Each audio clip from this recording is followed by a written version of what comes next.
Mahirap. Ano? Sabi niya. Sa panahon, hindi talaga ako nawawala ng pag-asa. Sabi niya. Punta akong simbahan. Di, ngayon, nagdasal siya, pre.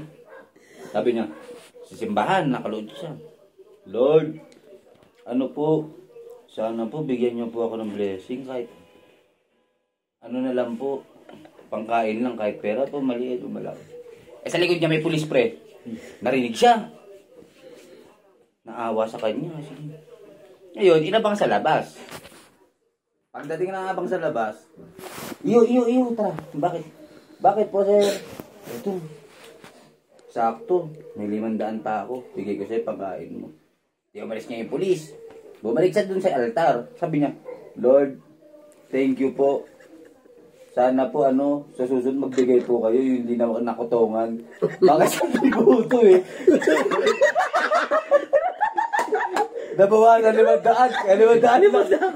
Pulis. Kasi lang ako tagin. Isang limit ka loto. 500 yung biligay.